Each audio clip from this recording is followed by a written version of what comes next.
BBC বাংলার অধিবেশন প্রবাহতে আপনাদের স্বাগত। আজ আপনাদের সাথে লন্ডন স্টুডিও থেকে আছি মানসী বড়ুয়া।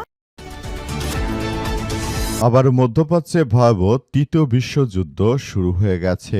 দখলদার ইসরায়েলি বাহিনী এবং মার্কিন যুক্তরাষ্ট্রকে চরমভাবে ধসিয়ে দিচ্ছে ইরানের ইসলামী বিপ্লবী গার্ড বাহিনীর সদস্যরা। সংযুক্ত আরব আমিরাতের তেল স্থাপনা ফুজাইরা বন্দরে ভয়াবহ হামলা চালানো হয়েছে। যে কোনো মূল্যে ইহুদিবাদী ইসরায়েলি এবং মার্কিন যুক্তরাষ্ট্রকে ধসিয়ে দেবে ইরানের ইসলামী বিপ্লবী গার্ড বাহিনীর সদস্যরা।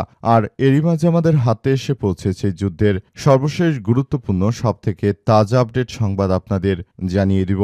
প্রথমে জানাবো আমিরাতের তেল স্থাপনায় হামলা, হরমুজে ইরানের 60টি নৌযান ধ্বংসের দাবি যুক্তরাষ্ট্রের। হরমুজ প্রণালীকে ঘিরে উত্তেজনা নতুন মাত্রা পেয়েছে। সংযুক্ত আরব আমিরাতের তেল স্থাপনায় ব্যাপক হামলা চালানোর পর মার্কিন যুক্তরাষ্ট্র দাবি করেছে যে ইরানের 60টি নৌযান তারা ধ্বংস করেছে। ইরানে যে ছোট ছোট স্পিড বোট দিয়ে বড় বড় জাহাজগুলোকে ধ্বংস করা হয় সেগুলোতে নাকি হামলা করা হয়েছে, এমন তথ্য জানিয়েছে মার্কিন যুক্তরাষ্ট্র। অপরপক্ষে ইরানের পক্ষ থেকে জানানো হয়েছে তাদের কোনো নৌযানেই ক্ষতি হয়নি। মার্কিন যুক্তরাষ্ট্র পুরোপুরি মিথ্যাচার করছে।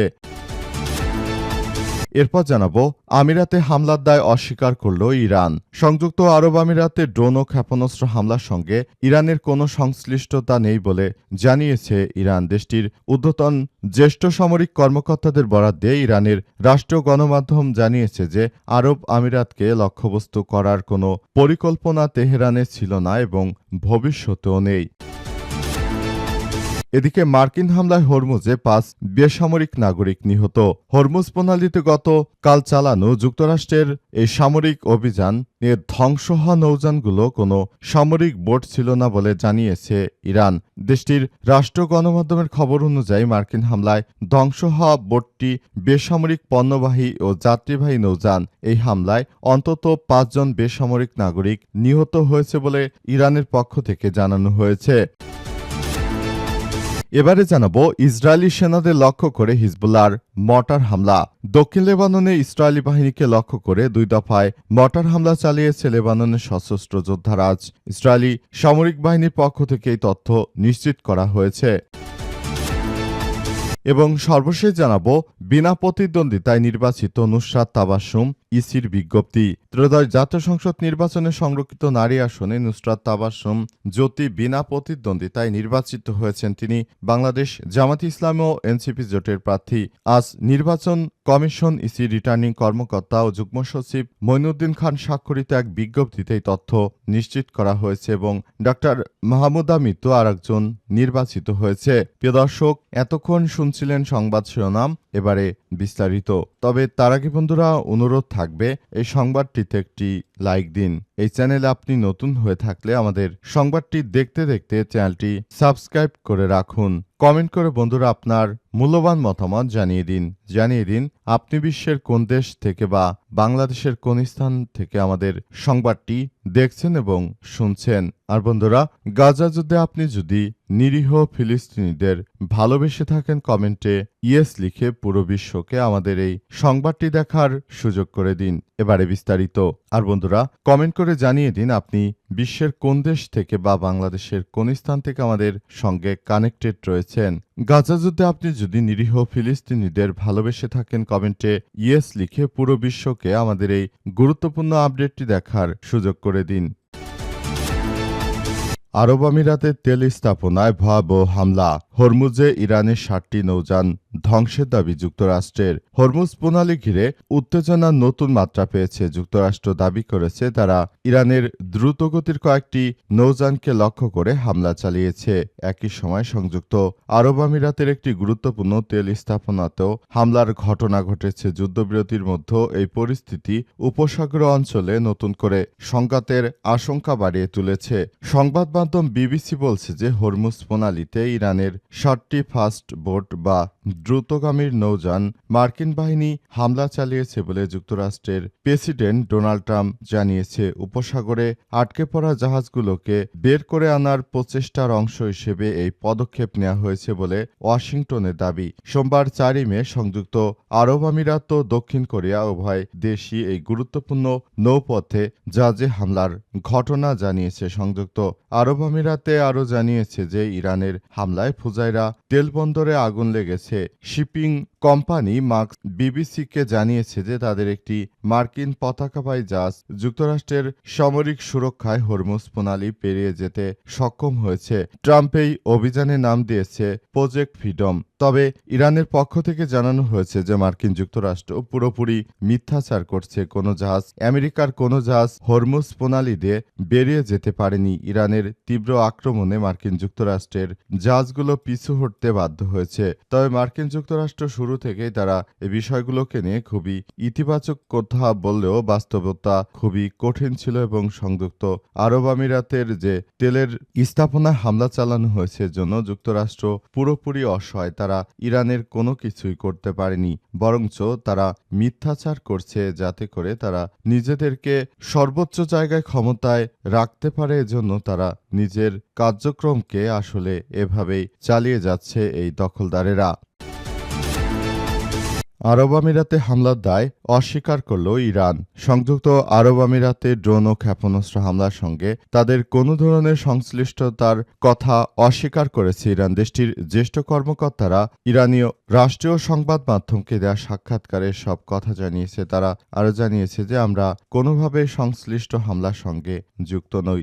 যে কোনো মূল্যে আমরা মার্কিন যুক্তরাষ্ট্র এবং দখলদার ইসরায়েলি বাহিনীর বিরুদ্ধে কার্যক্রম চালাচ্ছি। তবে মধ্যপ্রাচ্যে কোনো রাষ্ট্রকে আমরা টার্গেটে পরিণত করিনি বলে জানিয়েছে তারা। এবং তারা এও জানিয়েছে যে বর্তমান সময় সবথেকে ভয়াবহ একটি সময় চলছে এবং এই সময়ে আমরা কাউকে কোনো ধরনের কার্যক্রমের সঙ্গে সম্পৃক্ত করার ক্ষেত্রে আসলে কোনো কিছুই করিনি। আমরা পুরোপুরি বিষয়গুলোকে হয়তো ভিন্নভাবে দেখছি, বিষয়গুলোকে খুবই গুরুত্ব সহকারে দেখা হচ্ছে বলে উল্লেখ করা হয়েছে এবং আরও জানানো হয়েছে যে বর্তমান সময়ে সংযুক্ত আরব আমিরাতের সঙ্গে আমাদের কোনো ধরনের শত্রুতা নেই। সুতরাং যারাই এসব বিষয়গুলোকে নিয়ে অতি রঞ্জিত করার চেষ্টা করছে তাদেরকে বলবো আপনারা যার যার জায়গা থেকে এদের বিরুদ্ধে প্রতিহত করুন এবং আপনারা যে ধরনের কার্যক্রম আসলে শুরু করেছেন এটি কোনোভাবেই গ্রহণযোগ্য হতে পারে না। মার্কিন যুক্তরাষ্ট্র বছরের পর বছর ধরে ইরানের বিরুদ্ধে যে সন্ত্রাসী কার্যক্রমগুলো চালিয়ে গেছে এই সন্ত্রাসী কার্যক্রম থেকে বেরিয়ে আসার ব্যাপারগুলো খুবই গুরুত্ব সহকারে দেখভাল করতে হবে বলে উল্লেখ করা হয়েছে। মার্কিন হামলায় হরমুজে 5 বেসামরিক নাগরিক নিহত। হরমুজ প্রণালীতে গত সোমবার যুক্তরাষ্ট্রের চালানো সামরিক অভিযানে ধ্বংস হওয়া নৌযানগুলো কোনো সামরিক বোট ছিল না বলে দাবি করেছে ইরান। দেশটির রাষ্ট্রীয় গণমাধ্যমের খবর অনুযায়ী মার্কিন হামলায় ধ্বংস হওয়া 6টি বোট ছিল বেসামরিক পণ্যবাহী এবং যাত্রীবাহী নৌযান এবং এই হামলায় অন্তত 5 জন বেসামরিক নাগরিক নিহত হয়েছে। ইরানের আধা সরকারি সংবাদ সংস্থা তাসনিম নিউজ এজেন্সিকে দেয়া এক সাক্ষাৎকারে এক সামরিক কর্মকর্তা জানিয়েছে যে মার্কিন প্রতিবেদনের ভিত্তিতে পরিচালিত তদন্ত থেকে দেখা গেছে ওমানের খাসাব উপকূল থেকে ইরানের দিকে আসা 2টি ছোট পণ্যবাহী নৌযানের উপর মার্কিন বাহিনী হামলা ও গুলি চালিয়েছে। ওই কর্মকর্তারা আরও জানিয়েছে যে এই পদক্ষেপ খুবই বিপজ্জনক এবং আনাড়ি আচরণ হিসেবে অভিহিত করা হচ্ছে। কর্তৃপক্ষ এই তড়িঘড়ি আচরণের মূল বিষয়গুলো ইরানের বিপ্লবী গার্ড বা আইআরজিসির ফাস্টবোট অপারেশন নিয়ে তাদের মনে রাখা উচিত যে ভীতি ও দুঃস্বপ্ন থেকেই এটি উদ্ভূত হয়েছে। এর আগে মার্কিন সেন্ট্রাল কমান্ড বা সেন্টকম এক পোস্টে জানিয়েছিল যে হরমুজ প্রণালী পুনরায় সচল করার অভিযানের সময় বাণিজ্যিক জাহাজ চলাচলে বাধা দেওয়ার চেষ্টার অভিযোগে 6টি ইরানি ফাস্টবোট লক্ষ্য করে হামলা করা হয়েছে। ইসরায়েলি সেনাদের লক্ষ্য করে হিজবুল্লাহর মর্টার হামলা। দক্ষিণ লেবাননে ইসরায়েলি সেনাদের লক্ষ্য করে 2 দফায় ভয়াবহ মর্টার হামলা করেছে লেবাননের সশস্ত্র যোদ্ধারা। আজ মঙ্গলবার ইসরায়েলি সামরিক বাহিনীর পক্ষ থেকে এই তথ্য নিশ্চিত করা হয়েছে। ইসরায়েলি সামরিক বাহিনী জানিয়েছে গত কয়েক ঘন্টার মধ্যে তাদের সেনাদের উপরেই জোড়া হামলার ঘটনা ঘটে। তবে হামলায় তাদের কোনো সৈন্য হতাহত হয়নি বলে তারা দাবি করেছে। এপ্রিলের মাঝামাঝি সময় ঘোষিত এই বঙ্গুর যুদ্ধবিরতি চললেও সাম্প্রতিক দিনগুলোতে লেবাননের সশস্ত্র যোদ্ধা এবং ইসরায়েলি বাহিনীর মধ্যে সংঘর্ষ অব্যাহত রয়েছে। লেবাননের পক্ষ থেকে এসব হামলাকে ইসরায়েলের পক্ষ থেকে যুদ্ধবিরতি লঙ্ঘনের পাল্টা জবাব হিসেবে বর্ণনা করা হচ্ছে। অন্যদিকে ইসরায়েলি প্রধানমন্ত্রী বেনিয়াম নেতানিয়াহু এবং প্রতিরক্ষা কর্মকর্তারা বলছে যে লেবাননের সশস্ত্র যোদ্ধাদের অবকাঠামো নির্মূল ও উত্তর ইসরায়েলে নিরাপত্তা নিশ্চিত করতে তাদের অভিযান চলমান থাকবে। দক্ষিণ লেবাননে বিভিন্ন এলাকায় ইসরায়েলি বিমান হামলা ও হিজবুল্লাহর ড্রোন ও রকেট হামলার ঘটনা পরিস্থিতি এখন থমথমে অবস্থা বিরাজ করছে বলে বলা হয়েছে এবং কোনো ধরনের সমস্যা আসলে সৃষ্টি হওয়ার পর কিভাবে দখলদার ইসরায়েলি সেনারা তারা এটি প্রতিহত করছে সেটি আসলে দেখার বিষয়, কারণ তারা শুরু থেকেই পুরোপুরি লেবাননের সশস্ত্র যোদ্ধাদের পাশাপাশি ইরানের আইআরজিসির সদস্যদের পক্ষ থেকে প্রতিনিয়ত হামলার শিকার হচ্ছে। যে কোনো মূল্যে এদেরকে একদম ধূলিসাৎ করে দেয়া হচ্ছে। পুরো মধ্যপ্রাচ্য জুড়ে ইহুদিবাদীরা যে ধরনের সন্ত্রাসী কার্যক্রম চালিয়ে যাচ্ছে সেটি পৃথিবীর ইতিহাসে সবথেকে একটি ভয়াবহ কার্যক্রম বলে জানানো হয়েছে।